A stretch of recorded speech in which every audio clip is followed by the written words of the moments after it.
Regular board meeting of the Niles Main District Library for September 17th, 2025, 7 p.m. Trustee Schoenfeld, absent with prior notice. Trustee Kadir. Present. Trustee Sheila. Present. Secretary Toy. Here. Treasurer Vitello. Present. Vice President Rosansky. Here. President King. Please stand for the pledge of allegiance. I pledge Allegiance to the flag of the United States of America and to the republic for which it stands, one nation, under God, indivisible, with liberty and justice for all.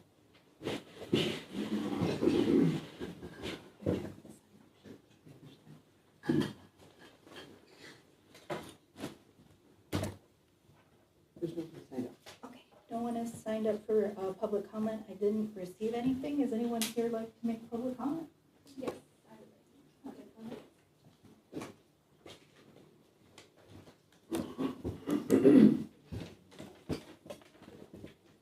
Hello, my name is Lee Lynn. I'm a librarian in the Adult Services Department. I've been in correspondence with some of the board members before, and now I'm here to address you in person. I know that you all have had a chance to read over the Strategic Capacity Assessment Report as a part of the strategic planning process. I'm here to reiterate that the results of the staff survey mirror exactly the kind of culture I've experienced here as a new employee. In particular, challenges with communication and transparency in administration. Quoting the report, there is a need for accountability, openness to feedback, and involvement from supervisors, as well as issues of low morale, siloing, and lack of trust between staff and leadership. My colleagues and I have tried all the avenues available to us to ask for a more supportive environment in our department so that we can do our jobs in a manner that lives up to professional standards. However, we have been sent back again and again to our supervisors by the director and HR when we bring serious concerns about lack of direction, training, follow-up, and transparency in decision-making. We are given inaccurate and/or contradictory information to questions we ask about how to complete our duties. There is little to no planning with other departments when it comes to large tasks such as collection and development and programming, two major areas of responsibility for any public-facing library department. My supervisor does not work on a public service desk or schedule herself to work evenings or weekends to support her staff. Although I'm a fairly new employee, having only worked here for about 6 months, I'm being told to write up procedures for tasks I have never been trained on, nor am I given any guidance on how to write these procedures by my supervisor. I know this department has gone through a traumatic history, and while I did not work under the previous supervisor, the working environment that has enabled this department to be mistreated and mismanaged is still present to this day. In fact, staff in my department are being burdened with supervisory responsibilities now that we are losing our assistant supervisor. The assistant supervisor of our department is on her way out because of the dismal way she has been treated. Melissa Arroyo has gone above and beyond to support adult services staff, and her efforts were curtailed by the director and the adult services supervisor every time she tried to bring concerns that her staff confided in her. She is an exemplary person and librarian, and it's incredibly disheartening to see her pushed out by unresponsive administration. If the department is allowed to keep running the way it is, this library will continue to lose extremely talented and caring staff. Back when library staff and community members had to rally to save this library, I marched along them to demand accountability. I'm sure many of you have had the experience of working in a less than ideal workplace. As trustees, you are now in the unique position to positively impact the way this library is being managed. Community members elected you to be pro-library and pro-staff. If you value staff retention and staff morale as strategic priorities, I ask you to please support adult services in this very difficult time. The reason I am speaking to you today is to show that I care deeply about my fellow colleagues and the community we serve. Without fixing deep-rooted internal issues, it will be very difficult for staff to feel empowered and encouraged to support the community in the way they deserve. I ask you, again, please help support adult services in your capacity as board members. Thank you for listening. Thank you. Thank you. Would you be able to give us a copy of your statement? Yes. Thank you. Would anyone else in the room like to make public comment? We'll start.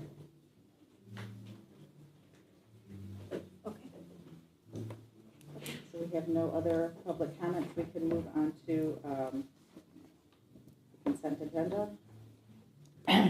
Madam President. Sorry, Kathy. Oh, I'd like to pull two items out. It'd be the Finance Committee meeting from August 26th and the special board meeting from August 27th. You mean the minutes of those meetings? Yes, what did I Okay. say? You just said you pulled the meetings out. So that's Oh. A4, and what was the other one? No, 26 3, and 3, 27. and A4.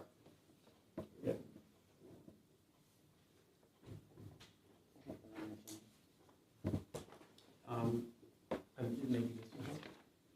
Okay, thank you. You can hold. And you wanted to pull something else out?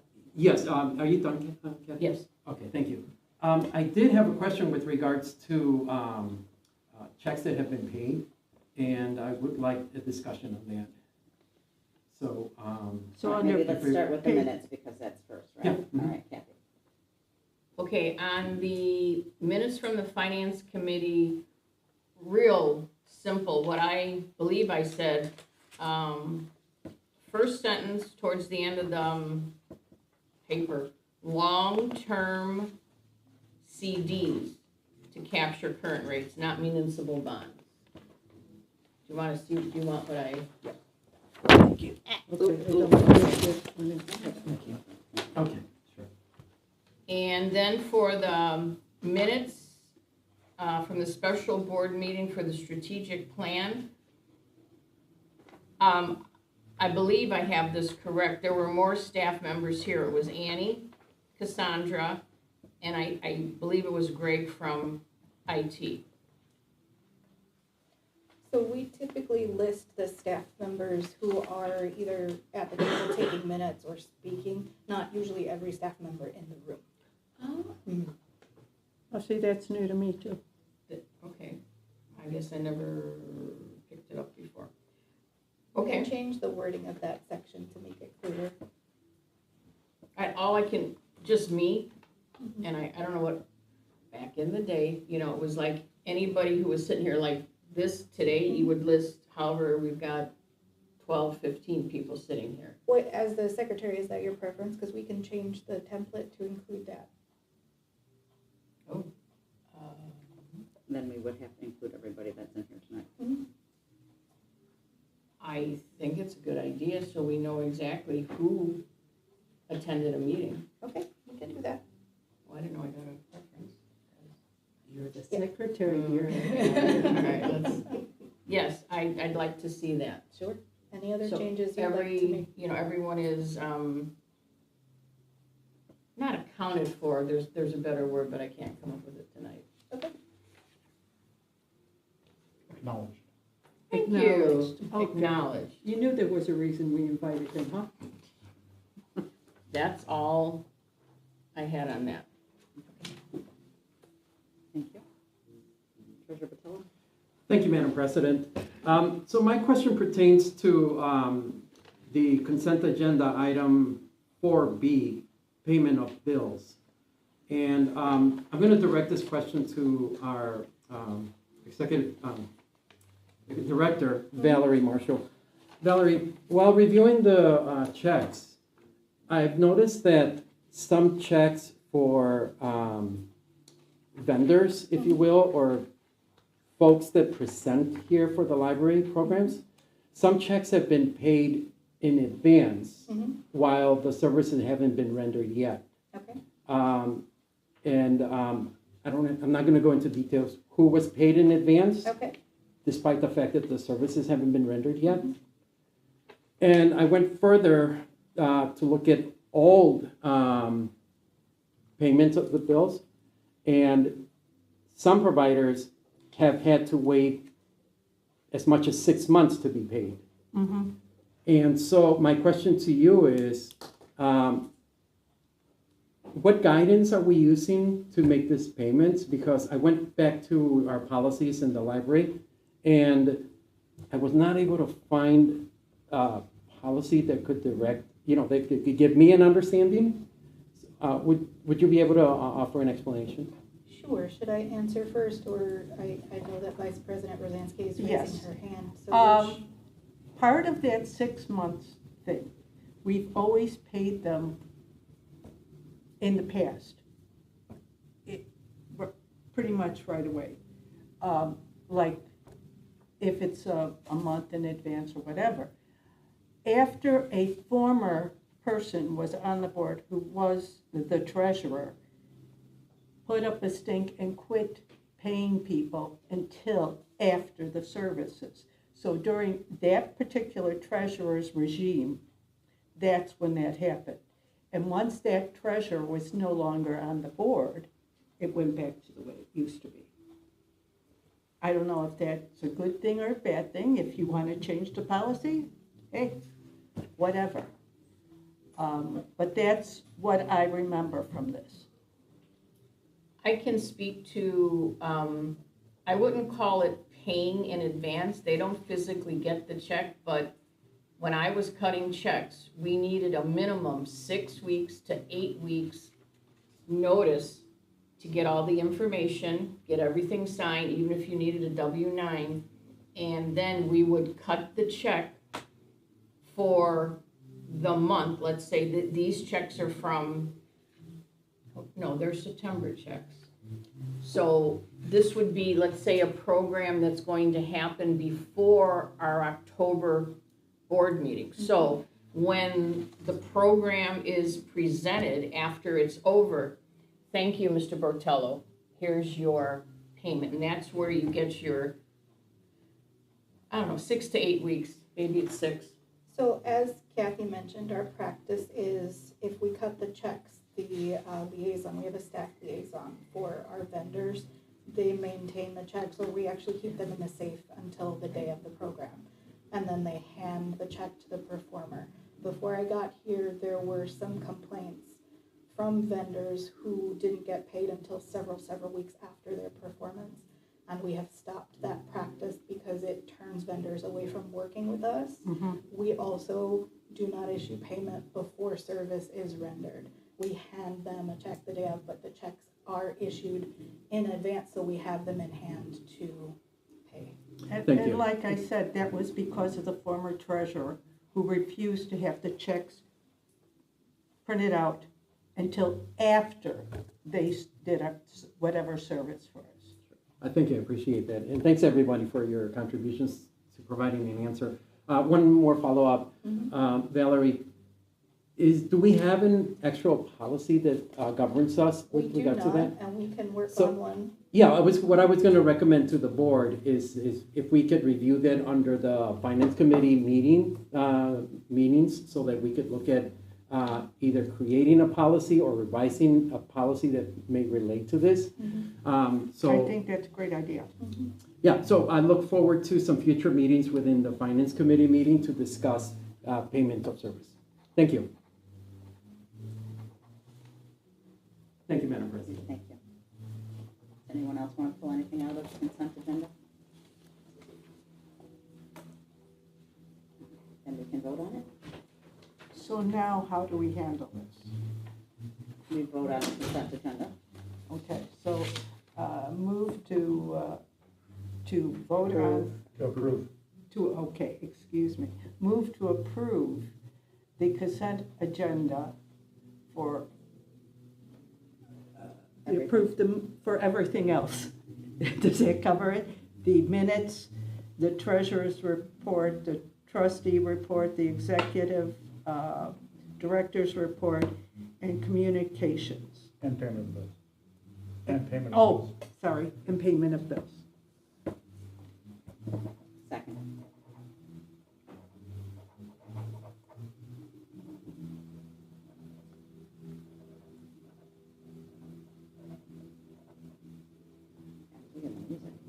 Yeah, that music is awfully loud, isn't it? Cassandra, you gotta do the vocals.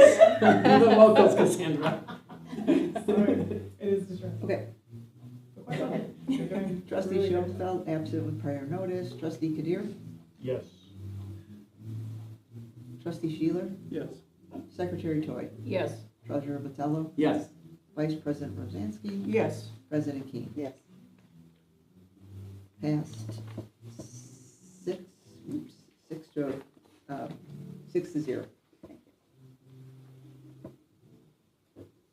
So the next item on the agenda is the unfinished business of, I move to move 6A up. okay, Doesn't have to wait. is there a second? Second. Okay. Second and third.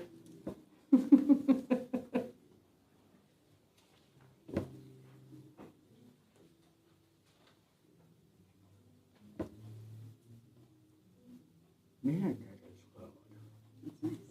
Mm-hmm. is that from downstairs? Just say all in favor. All in favor? Aye. Okay, so we are moving up 6A, new business of, no. Yeah, action on Yes. ordinance. All right, thank you. No, Jason's Yes, resolution. resolution recognizing Jason Trunkel for his service to the Niles Main District Library.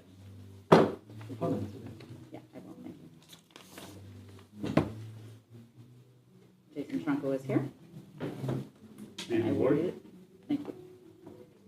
So the resolution recognizing Jason Trunkel for his service to the Niles Main District Library.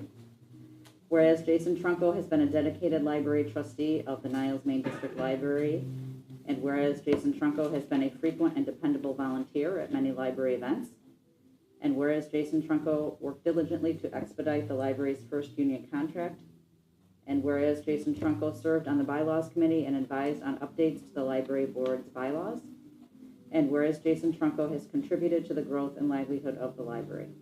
Now therefore be it resolved by the Board of Library Trustees of the Niles Main District Library that the Niles Main District Library recognizes Jason Trunkel for his years of service. Thank you. Thank you. Can I say I something think, real quick? We have to I think we have to vote. Oh, Yes, oh, first. sorry. Sorry. I mean, I guess you could say it first too. I don't think it matters, but. No, One it of you. doesn't. I'm gonna vote first, Okay. and then you can talk. Trustee Schoenfeld, absent with prior notice. Trustee Kadir. Aye. Trustee Sheeler. Aye. Secretary Toy. Aye. Treasurer Vitella. Aye.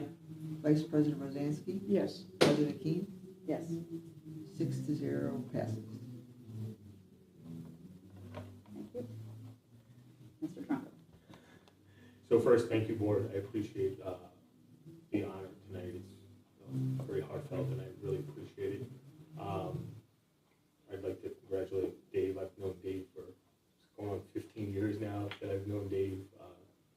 Great gentleman. I think he'll do great here at the library. I'd also like to thank the board, the executive director, and the staff for the wonderful flowers they sent to my home for my mother-in-law's passing. I appreciate that. Not an easy time, but it really helped. So I wanted to thank you all for that. As far as my time here, a lot of work, a lot of effort. I was glad to be able to help what we said we would go out and do, which was help the staff get their union contract and get some things that they deserved, and we were able to do that. Get a new executive director in place and put the library back on the right direction. So I think we did a lot in those 2 years, and I think it's going to continue to go that way. So good luck to everybody here, and thank you so much for the resolution tonight. Thank you. Thank you.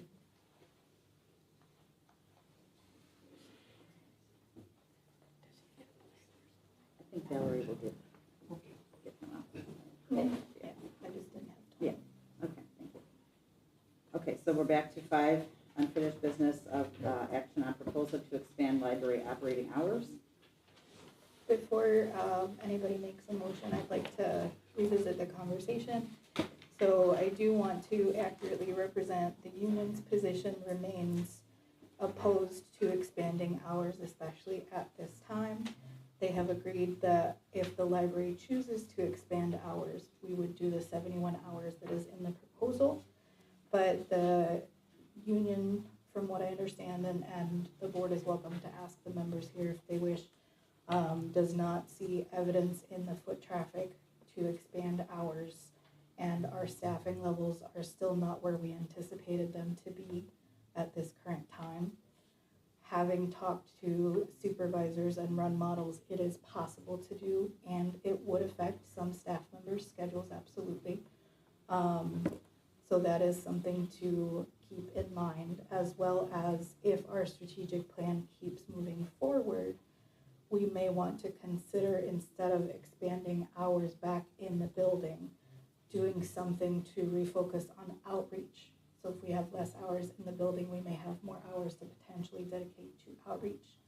So it's a bigger discussion now that we're starting that strategic planning process, and something that the board really should consider multifaceted. So, can I ask a question, or do we have to wait until we have? You can ask, you don't have to move until you know whether somebody wants to approve it or table it or what have you. Okay. My question is, I understand we're still working on what we want to do with the strategic plan. Mm-hmm. So I would move to table it for a couple of months until we know what's going down with the strategic plan. Mm-hmm. I don't know how everybody else feels. And then we can discuss whether we're gonna do outreach more or hours. I think it should be a discussion after, because we're doing that in October, aren't we, the strategic plan meeting? November, November, well, and after that. happy even holidays, still- let's have a meeting. Well, first, if you move, does anyone second To Table. table it? to table it? I'll second that. Okay.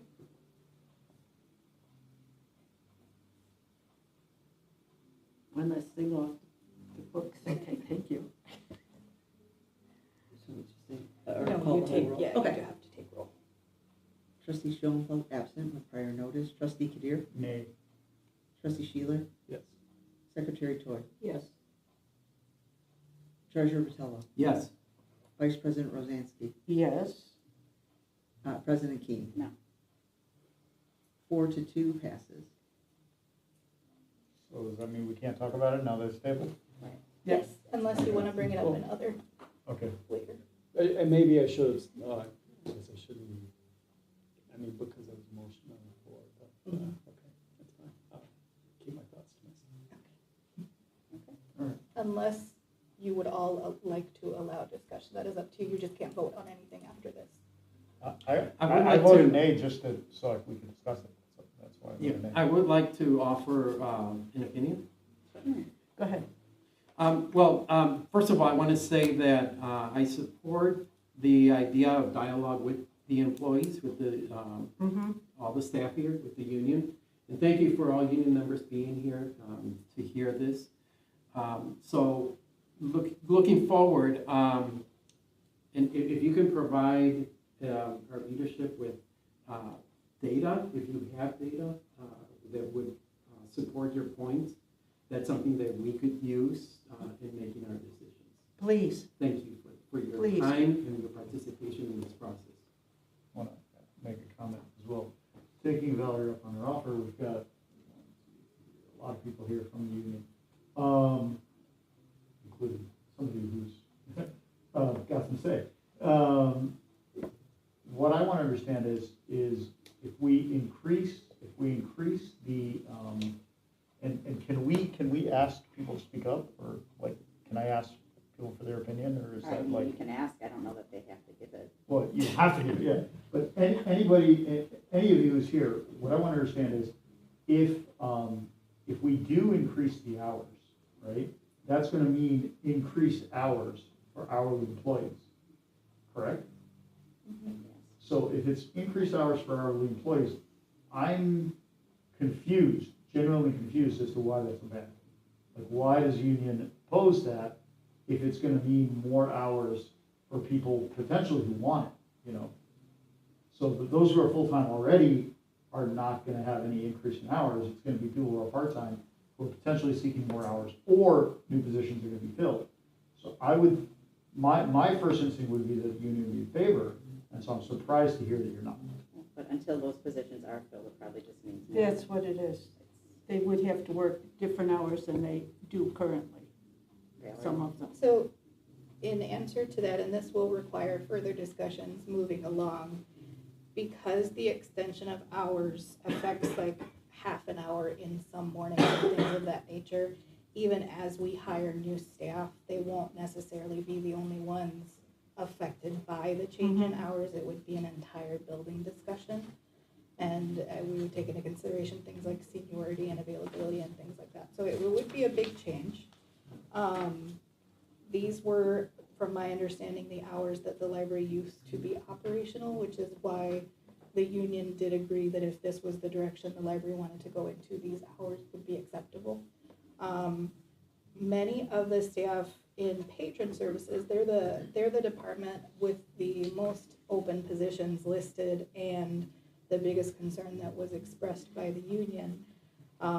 Many of those positions are because Athena and the patron services department has a goal to expand services for passports, which is what they have in high demand.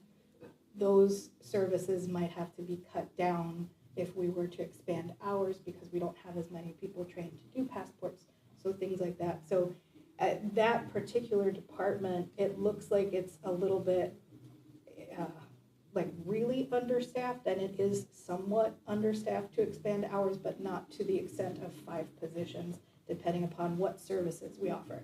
It's the same discussion as to whether if we increase outreach, then do we increase the hours here? We would need more staff if we wanted to do that. And we'll have to have other discussions, not related to this, but the strategic plan if we wanted to do something like a bookmobile. We have to still narrow down the scope of what our actual goals are in the strategic plan. And even as we've discussed in the past, when hiring, you can't expect somebody to come and be right away. It takes an adjustment period. So even if we decide to do it, ideally, we can't, to do it right away, it might be putting too much of a strain. We need to discuss it and hear what the staff says. So we do appreciate any feedback you give us. So anyone who's here, if you want to speak up on, just anyone who, don't feel like you have to, you're on the spot, but if you want to speak up, you want to add, I don't want to feel like we're talking for you. You know, we're having a discussion about something that ultimately impacts you and your colleagues more than it impacts us. And so I want anyone who wants to come up and say something about that, feel free, please. And we're here to listen. Yeah. We're here to hear what you have to say so that you can and tell us, hey, you know, don't do this for this reason. You know, we can hypothesize what the reasoning is based on the official feedback, but this is kind of an informal way to ask for additional feedback. Or maybe it's formal because it's board meeting. And if there's a way of informal, doing but it, still. if there's a way of doing it, if people are concerned about doing this, which I can understand, where we know who they are, if there's a way they can do it so that we don't know, so they're just going through somehow, some email thing What through I the have library. seen in the past is that the union will speak among themselves and then submit a type of opinion through the representative, And that that's cool. protects privacy. At least we're getting their feedback. That works. Jamie, you're the president of the union. Would you be willing to talk now without, you know, naming names, or just like, could we listen to your opinion? We're comfortable with it being tabled. Okay, that's, So I just want to hear that ideally, from you. ideally, if we could have some feedback by the November meeting, preferably ahead of it, so that we can go over what the feedback is and come at the meeting knowing a little bit about what you, as a group, would like and feel. And if you can also give us any specific concerns you have, you know, from the membership, like, we're worried about this, this, and this, so we can have kind of a concrete, you know, something that's actionable, that, okay, if we address these issues, then would it be a good thing? Then there's a dialogue going on, whereas if it's a no, then we don't know what the basis for the no or the reason behind the no is. We would also appreciate any compromise you might have. If you don't like those exact hours, would you be willing to expand the hours at all? on that back and forth, whatever you as a group feel. So that way we have something to go by. Thank you. We have to remember that this is one of the things that the community was most adamant about during, Yes, before, during, and after, when they cut the hours, so. Yes, It's we've good been- that it's tabled so that we can have more discussions, but let's not lose sight of it. yes, As a patron, I would love the hours to be expanded. And it is an issue, but I think it does, as Patty said, make sense to do it after the strategic planning, and especially if we have input from the union. yes. We're not anti-union, just so you realize that. We want to hear from you. Thank you. All right, so we can move on to new business, 6B. 6B. Okay. Move on action to resolution 2502, recognizing, oh, we already did that, never mind. Right. B. Next, B. Move on action on ordinance Move to 25. approve. Move to approve. Oh, move to approve, excuse me, because it says action, say to approve, okay. To approve ordinance 2502, ordinance providing for the budget and appropriations of the Niles Main District Library, Cook County, Illinois, for the fiscal year beginning July 1st, 2025, and ending June 30th, 2026. I second. I know we've gone over the budget a couple of times already, but does anyone have questions before we vote or comments? All right, then you can go ahead. Trustee Schoenfeld, absent with prior notice. Trustee Kadir. Yes. Trustee Shealy. Yes. Secretary Toy. Yes. Treasurer Vitello. Yes. Vice President Yes. Rose. And President King. Yes. 6-0 passes. Thank you so much, board. Thank you. That is good news. Now we're on to 6C. move to discussion about 2025 levy. So we've been provided two options from Jamie Racklin, correct? Yep. The first one is to I gotta look to see what this, continue with the increase of the CPI, which this year is 2.9, last year was 3.4. And then the other option is to increase all the way up to 5%, which is the maximum that we can request. That doesn't mean that we'll actually get that much money. That depends on what taxes they get. So- yeah, what they offer us. And those are just two options. The board Right. really does have Yes. all options Because, available. yeah, in the past, we have done in between. Mhm. So that is also an option for, So Those numbers we are. could not raise it, we can have a flat levy like, well, same as last year, but CPI is actually less than what it was last year. We could go all the way up to the 5%.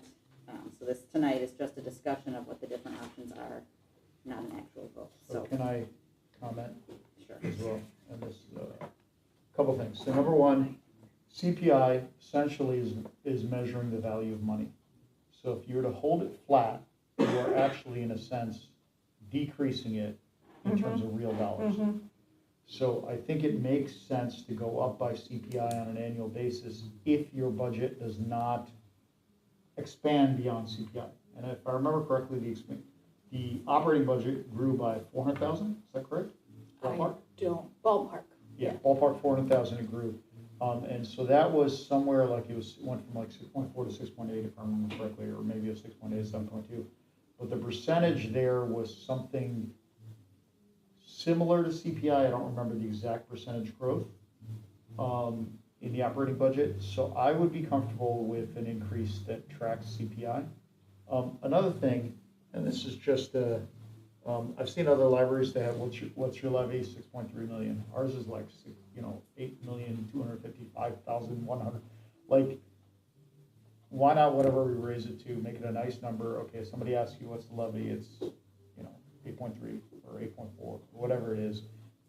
that's just the, you know, from my past experience, the, you know, $142 is not gonna make a difference one way or the other, so, And I know you stated that last. yeah, I'm Last stating it again. And I'm hearing you again. Yes. When I went through the trustee training on iLead and another podcast from Rails, the gentleman talking said, rule of thumb, ask for the most because it might be lowered. Mm-hmm. My recommendation, and I did a calc on my own taxes, it won't raise my portion to the library more than $20. I'd like to see it at 5% in case it is lowered and we can't get all of the money. I agree with you.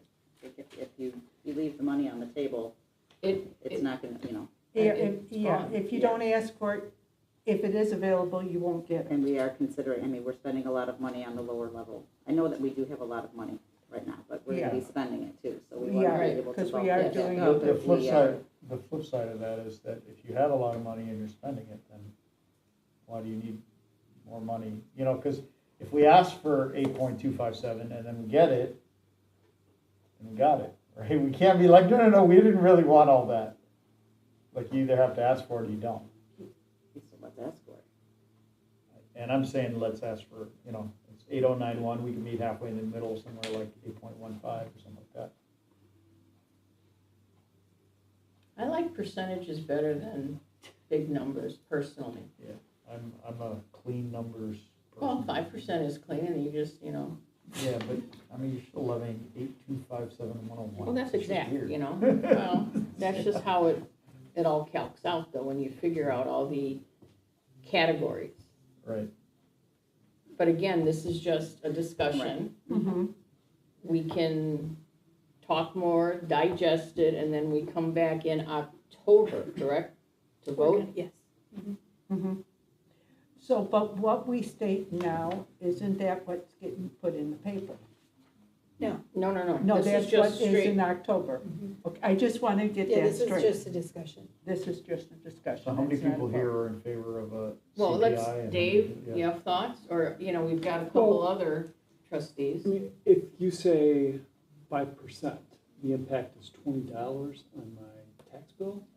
Mine, less than 20. And it's gonna be around that. Approximately.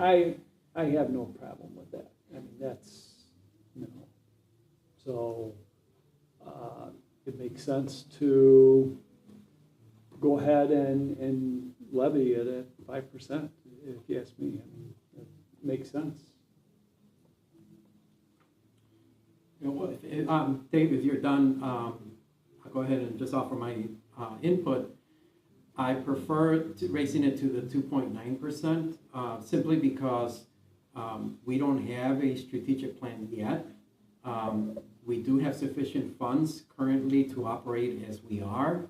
And so, you know, I think that we have to be conscious of the fact that we can continue to operate the way we're operating and yet be sensitive to those residents within the district that are in no position to have their taxes raised. So I'm sensitive to that fact, so I'm comfortable with the 2.9. I want to add in support of what Roberto's saying, you know, from a library perspective, 5% might be $20. If the school took the same approach, It'd be a lot it'd be more. a lot more. If the village took the same approach, for those who are Niles, not me, because I'm an unincorporated, but those who are Niles, it would be a lot more. And Good so, point. for me, it's not so much a question of, can we ask for it? Yeah, sure, we can ask for it, and it's not a big deal. But it's a question of, you know, if we are preaching the idea that we're gonna ask for what we need, what we're showing we don't need coming for next year more than the 2.9%. We don't really know what we need yet because we haven't finished the strategic plan. So if we Exactly. finish that and then it's like clear that we want the book movie wheel or whatever it is. True, we but the want. vast majority of the strategic plan will likely be implemented from special reserve funds. Not And all we've of got it, the staff that we need to hire to do those but we, things. right, but we understand, you know, we've already budgeted for all the, right? It's in the next budget. All the staff all the open positions are in the budget. if I In this recall correctly. current year's budget. Yeah, All of the positions that have been approved, but right, for example, if we were to get something like a bookmobile, You we need would more staff. more staff to staff a okay, I see what you're bookmobile. saying. Potentially, if we expend hours even more than what we're talking about, we More would need staff. more staff. So it depends on what we Okay. discuss in the strategic plan. Okay, so then if we end up down that route, what I don't want to have happen, and I think Roberto is kind of, if I'm echoing what you're saying, I think I am, we don't want to be hoarding money. Like, we want to spend what we take in, right? We want to take in money because we have the intention of spending it, not just so we can put it in the library's bank account. Absolutely. Thank you, Trustee Kadir. That's precisely my point. And am I allowed to speak now? I think so. Thank you. I don't want to sound like I normally do as the old timer, but I am. And I've been here twice where we've gone, where they either decreased or refused, mostly decreased the budget. And then the third year, we had to wait until the third year, we could bring it back to what it was previous. Each time that happened, the library's funding was negatively affected because we weren't keeping up to level. Right. And that's why I'm like, let's go with the 5%. We might, and very likely, might not get it. But if we don't ask, we won't. And I'm concerned for future board members because I'm not dying in this position. When the next election comes, I'm not running. Patty, if I may respond to that. Valerie, what was the increase that you proposed in the budget that we just approved? What?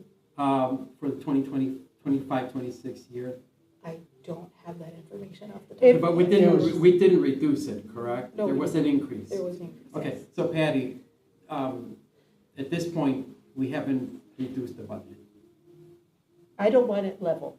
I think we need to increase it by something. We're not, Roberto and I are not advocating They're for not level. leveling it. They're We're going for advocating for 2.9, the 2.9% consumer price increase. index. I'm not advocating I'm for level. not quite sure. I personally think it needs to be a little higher than that. Just because especially the last regime that really gave it to us big time, we lost a lot. There was a lot of stuff we could not do because of the budget being cut so drastically. I would argue We're not on that the budget. the only reason the public was convinced to put in individuals in trustee positions that advocated for those types of drastic cuts was because they were convinced, rightly or wrongly, but they were convinced that the library just went runaway, you know, without any I don't- level of fiscal responsibility. I don't want to get too negative on the one board member or the other, or the three. So I won't. But I am drastically concerned because I lived through it, and I don't want the library to have to suffer again. I understand what you're saying, but I just don't think that we can act on a levy today based on a hypothetical about who might get elected to the seat that you're And currently I- sitting in. I We're going agree down with a that. rabbit hole. Let's Yeah. try and focus I back agree up. with that, but also the strategic plan is a big thing. There's a Okay. lot that is being asked for that we don't have in our budget. And if we, as a board, decide to act according to the strategic plan, we are going to need the money to cover it. Can I ask a question? Because I really don't know. So we're talking the difference between 2.9 and 5%. Yeah. Right. So if we had to come up with that 2.1%, what would the impact be on the reserve funds? Would it Be a mon- huge hit, or would it be something that we could live with? The monetary difference is $165,000. That doesn't seem like it's much from the reserve. Yeah, that's the monetary difference, $165,000. Between the percentages. Yeah, between, so if we do 2.9, it's 8.092 roughly, and then if we do 5%, it's 8.257. So we're looking at 165K is the difference between doing 2.9 versus doing, 165, 139. so it's not a huge difference, but, for me, the idea is, that, again, like Roberta said, we want to spend what we know we need to spend to keep this library operating at 100% tip-top shape. But I don't think we want to levy money that we think we might want to spend, but don't have any idea yet whether we actually will or not.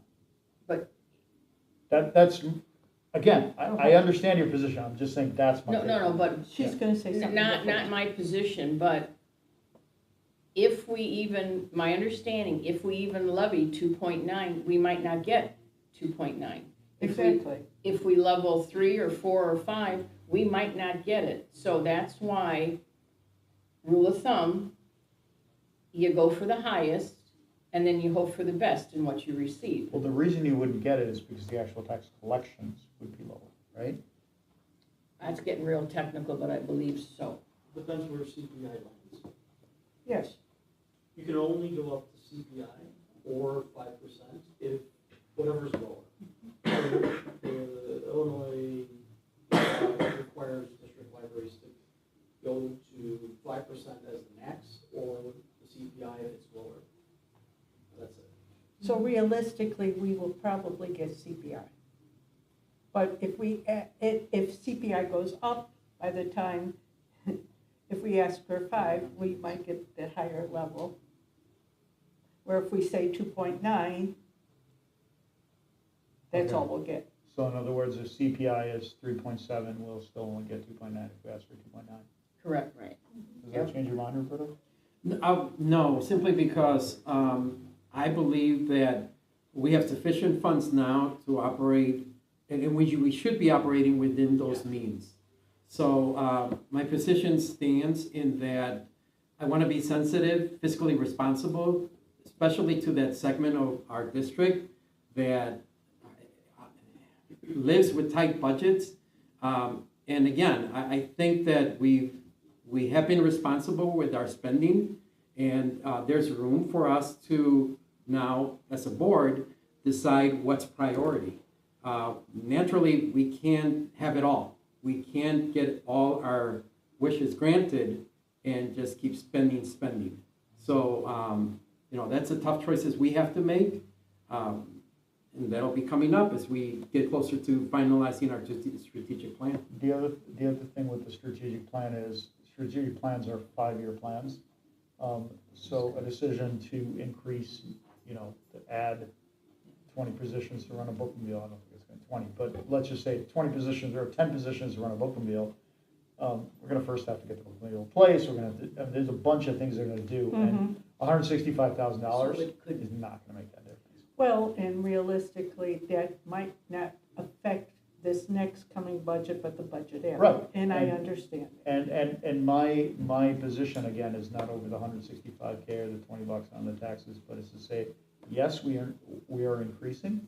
Yes, absolutely, we should have an increase, but we should have an increase within bounds, and that bounds for me is current CPI.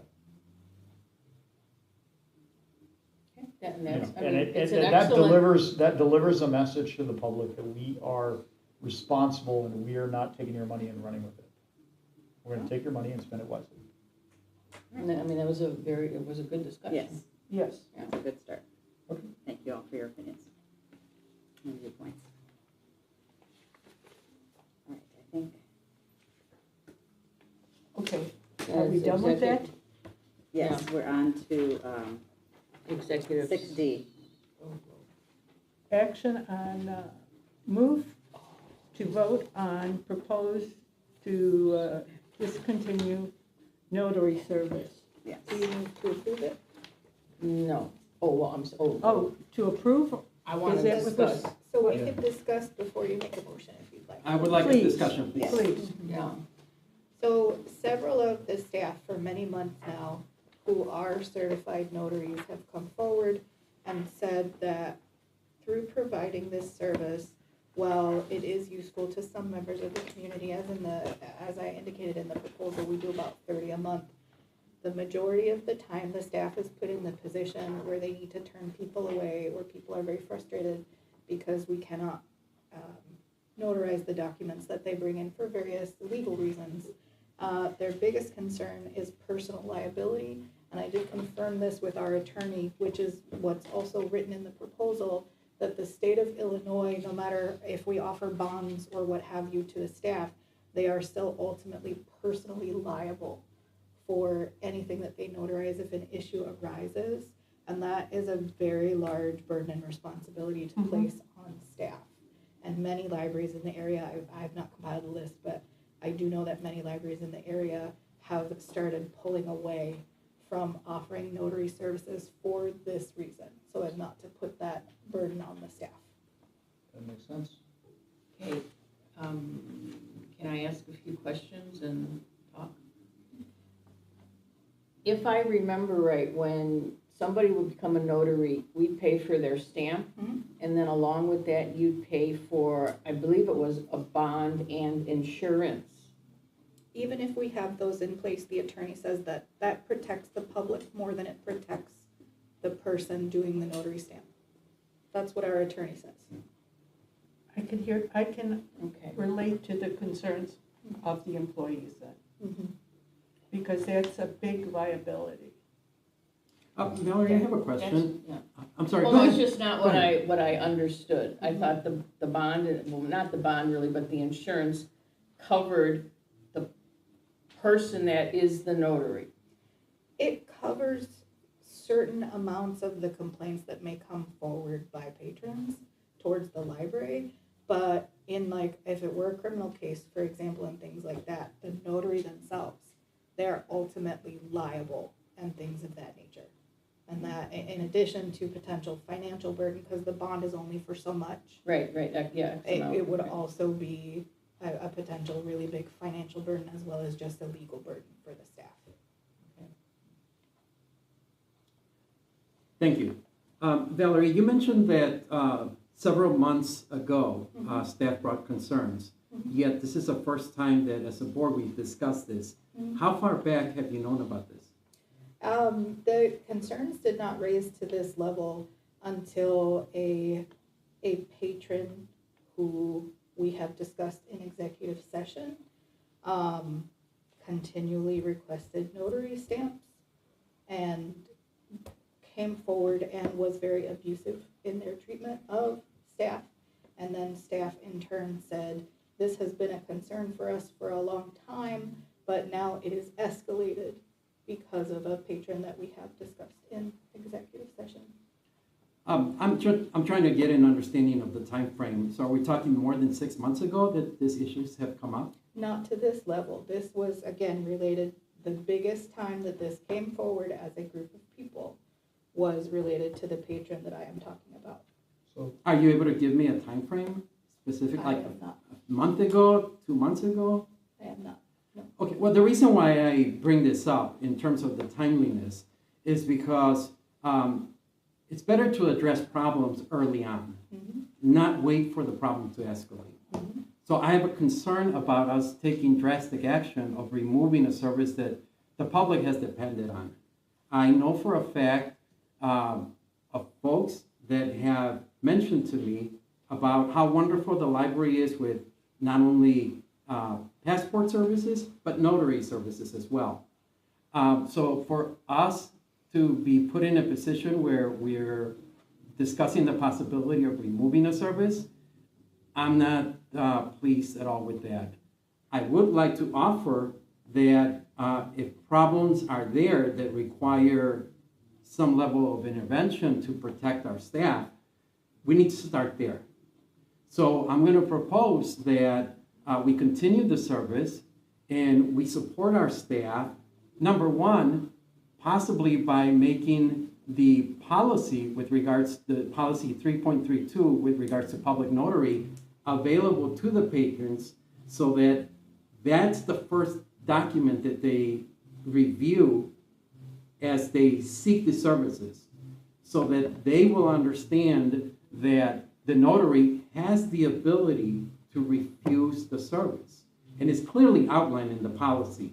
So I don't know that, for example, if a patron was to walk in, that they would automatically understand what the policy is.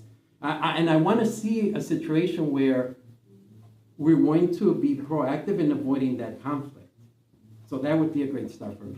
So staff do inform the public that as the personal notary, they are able to refuse service much of the time because the documents brought in are unable to be notarized, but it still results in conflict because the patron, if there is conflict, wants their document notarized regardless of our policy, regardless of the laws around notary stamps and things of that nature. That is the conflict. Sure, and I understand that. And that could happen at somebody returning a book. Absolutely. Somebody asking a librarian a question. So what I would like to offer in that is additional support for staff, in that potentially we create a scenario where there's more than one staff member available to possibly de-escalate those situations.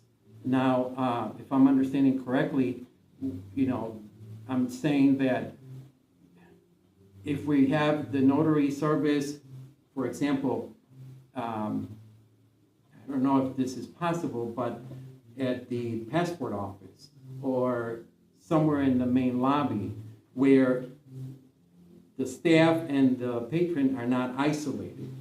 I feel that if it's in an area that it's more publicly accessible and where there's additional staff available to intervene and support the notary, you mentioned that there was one incident from one individual.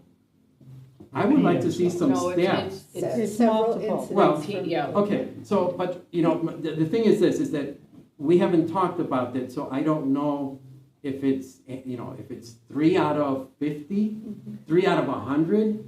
I would like to see some data with regards to how often we render notary services, and out of that, how many patrons are problematic. So we have data on how many are successfully offered. What the staff never kept track of was how many people get turned away or become combative related to notary services. So I only have anecdotal information on that.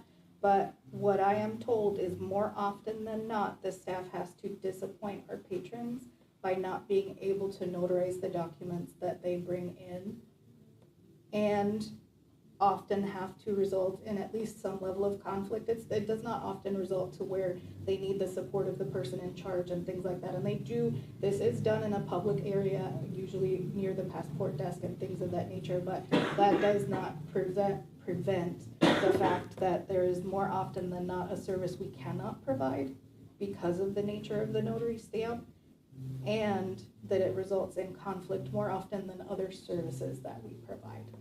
I'd like to move that we table this topic. That's probably a good idea. I know Is there a for- second? Why would we table the topic if we're Because I trying to think they're- discontinue? they need more information. Well, I agree with Roberto. I have a very hard time coming to terms with discontinuing the service because I think it's very valuable and it's not available in a lot of libraries. However, I don't want to discount the staff input, but I think maybe we need to get more of that and also come up with ways to support the staff. Like Roberto has some good ideas. I think some of them are in place already, and others may not be feasible, but then maybe we can come up with some other ones. And may I I'll close with this comment. I find it hard, because I've talked to patrons and I've talked to people in the district about this issue. I find it hard when I have to go to somebody and talk about the library when we're reducing services, yet we're increasing taxes. I want to make sure that this is clear to leadership here and to everybody in the community. It's very difficult as a trustee to go up to the public to say, we want more money, but yet we're going to cut services. I don't have that problem because I don't feel like we don't know that we're cutting this service, Right. but we're also planning to add other services with the strategic plan. Plus, Can I, go ahead and interrupt me, you will usually. Continue. Plus, in regards to something you said pertaining to them all being in one location, from my knowledge, which you can correct me if I'm incorrect on this, people who are notaries are in different positions all over the library. Like we have some in adult services, some in the front of the library, so, they're all over. They're not in, so if you've got somebody working adult services, you can't expect them, oh, wait a minute, I have to go downstairs now to notarize. When they have something they're doing upstairs, they can do it where they're at. So I understand what you're saying, and you're saying it so they could have another person nearby, but it's not always practical. Sure. I'll quickly respond. There is policy that clearly states that the patron is supposed to call ahead to ensure that somebody is available. And I'll tell you from personal experiences, because I've had notary services here, not only did I secure in advance, but the person did come from a different part of the library and met me in a very open space to secure the services. Bottom line is this: I would like for us as a board to hear directly from our staff what their concerns are and possibly explore ways to provide them some level of safety and comfort. And if that's not possible, then consider the options of either reducing it or eliminating it. But that discussion with the notaries has to take place so that we are aware of those statistics and we're not hearing it for the first time after several problematic situations. so the way I look at it is if we vote to table the discussion, we are essentially voting to continue the service for the time being.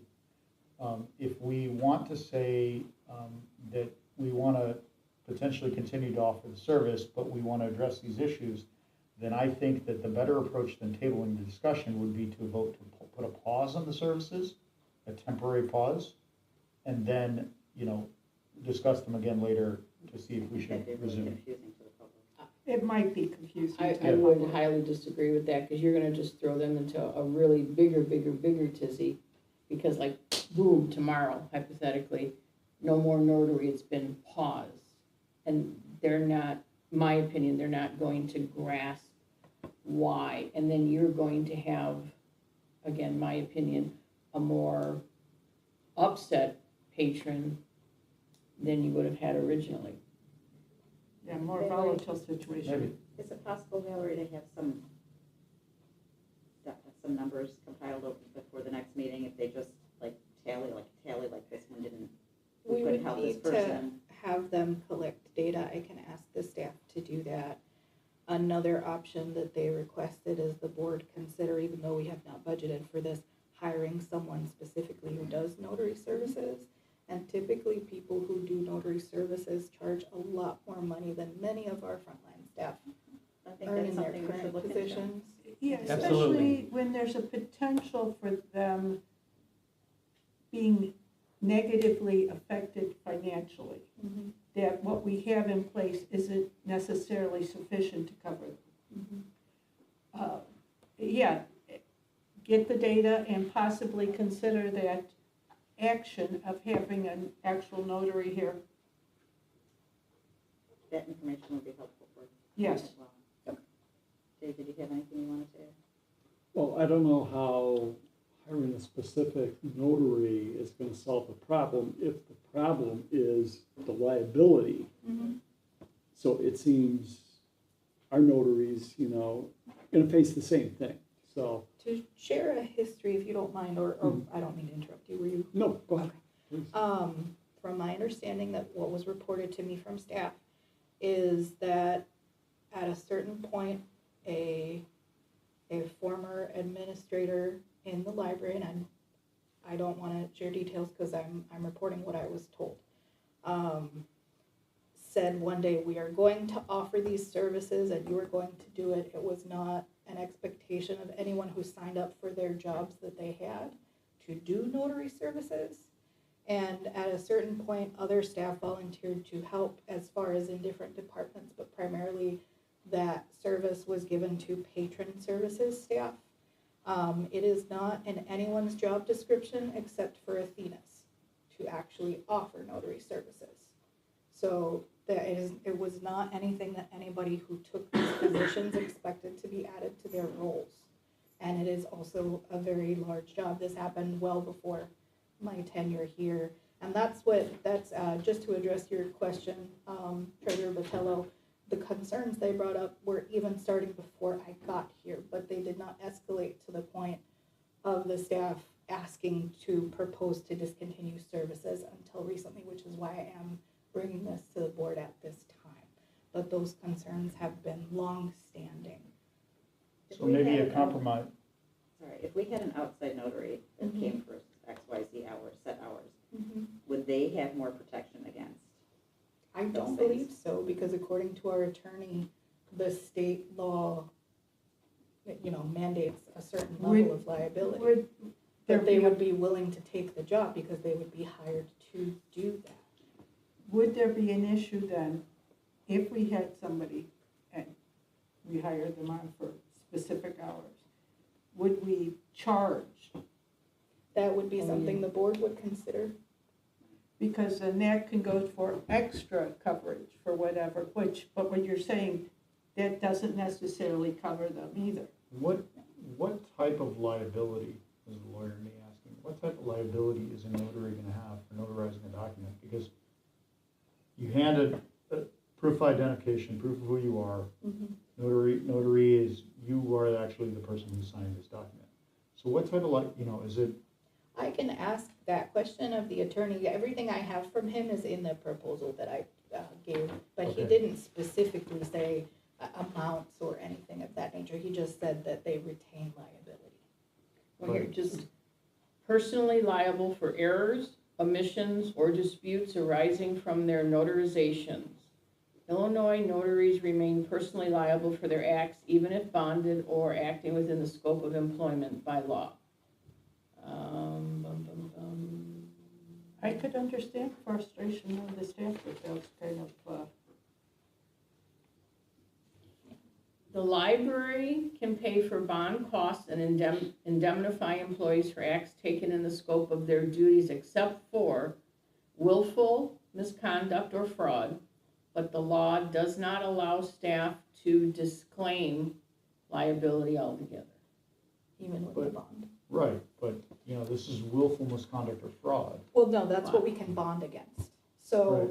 they could potentially be liable, for example, hypothetically, if someone notarized a housing document, and then because, for whatever reason, the notary stamp was not accepted and someone lost their house, then potentially the notary could be liable if they were sued for the person losing their house because the document wasn't notarized.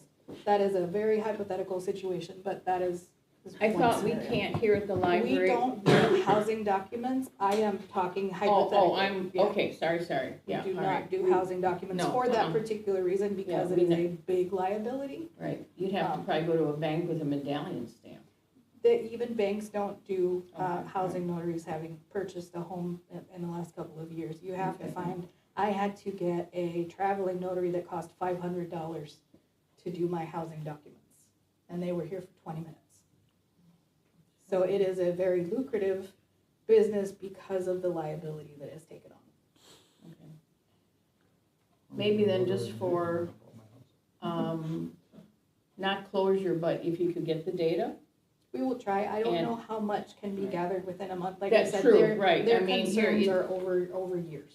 Mm-hmm. Right, and it says here we do an average of 30 patrons a month, and that could be high one month, low, et cetera, but maybe just a little more input to go on, like your disgruntled employee. No, I'm sorry, well, wrong one. Patron. Yep. That could be helpful, because even though for the 30 patrons that on average we help, I believe that's gonna impact them, and they are not gonna be happy. And if they have to go, to the bank, maybe they have to pay, or maybe the bank won't even do it. I don't know. All I've ever had my documents notarized here for forever. Is there a certain time frame that the board would like me or to ask the staff to collect data for? Maybe starting tomorrow until next month's meeting. As soon as it's feasible to start, and then until next month, and we can revisit it, and if that hopefully will show us enough of a Info. trend. and- Yeah. So did we actually vote on tabling it? No, that was a discussion. Is there any other comments, or should we vote? I motion to table. I don't know who seconded. Second. Somebody did though. Well, you did, it's done now. Patty does not. We'll do it for Pat now. Okay.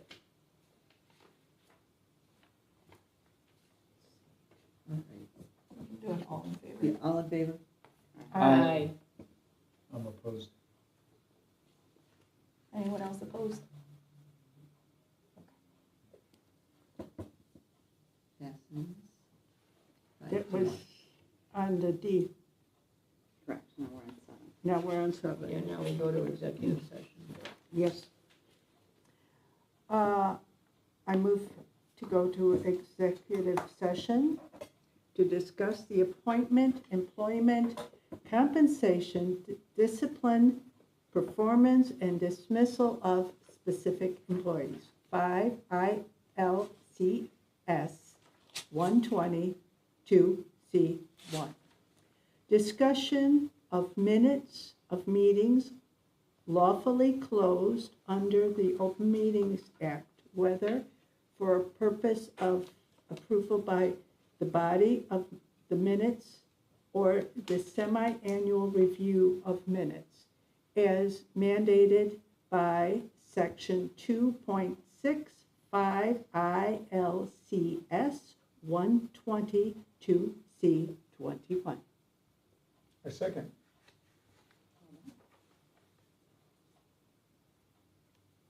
I was actually able All to in speak favor? without squeaking. Aye. Aye. Anyone opposed? 8:13 PM. 6-0 passes. 8:13.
We are resuming open session at 10:17 PM on September 17th, 2025.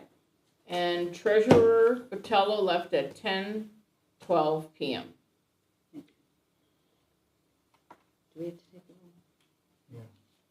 a roll? Melissa.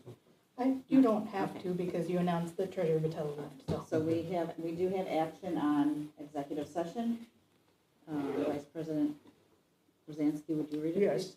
We move to approve closed session minutes for 11:20. Melissa, move to approve the No, release first of- you have to approve the minutes, then you approve the Oh, release of, yeah. got it, Okay, sorry, my bad. thank you.